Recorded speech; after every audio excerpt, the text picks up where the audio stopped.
Кандайсыздар достор, жакшысыздарбы? Азыркы аптаптуу ысыкта дал ушундай балмуздактын рецептин даярдадым. Анда эмесе чогуу баштайлы. Болгону 3 эле азык кетет экен, бирок аябай даамдуу болот экен.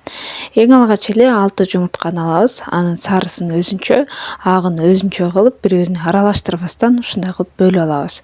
Андан кийин эле сарысын биз темир идишке, кастрюлга же болбосо башка бир темир идишке салабыз дагы. Анын үстүнө сахарыбыздын жарымын салабыз.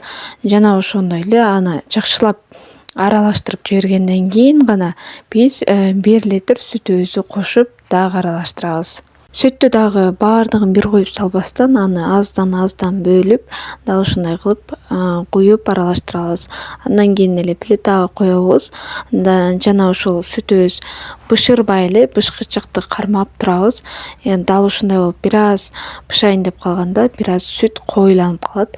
Дал ошол моментте биз жакшылап аралаштырып алып, оттон чыгарабыз. Жана тезирээк муздаш үчүн башка бир идишке куюп кое турабыз. Биздин сүтүбүз муздаганча биз жумуртканын агына өтөлү. Жумуртканын агына биздин жарым калган кумшекерибизди салабыз дагы. Водяной баняда бир аз жылытып алсак да болот. Мен анысын унутуп калып эле, азыр эле миксер менен миксерлеп кетипмин. Миксер менен дагы жакшы көтөрүлөт, бирок водяной баня кылсаңыздар аябай сонун көтөрүлөт экен. Дал ушундай кылып бир канча убакытта, бир 20 мүнөттөй взбивать этип турсаңыздар, ушундай аппак пена болуп, сонун болуп коюланып калат экен. Дал ушундай коюу масса болуп чыкты. Эми болсо биз бир аз муздаган сүтүбүзгө аны ушул кремди кошобуз дагы аябай жакшылап аралаштырып жиберебиз. Мынакей караңыздар, эң акыр аягында дал ушундай коюу сонун масса болуп чыгат. Ушул жеринде ванилин кошуп койсоңуздар дагы болот.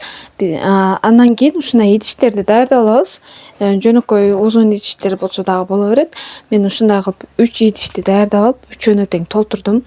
Эми болсо холодильникке 5-6 саатка жиберебиз. Мынакей караңыздар, тоңгондон кийин дал ушундай болуп сонун болуп сапсары болуп калат экен. Аны биз идиштерибизге салып, кооздоп коебуз өз алдыбызча.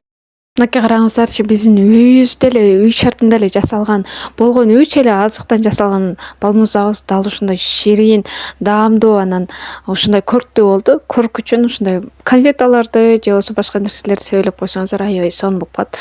Дал ушундай кооз идиштерге салып, биз конокторубузга дагы берсек болот. Сөзсүз түрдө жасап көрүңүздөр, аябай даамдуу болот экен. Болгондо да 3 эле азык кетет экен. Ал эми биздин видеону акырына чейин көргөнүңүздөргө чоң рахмат.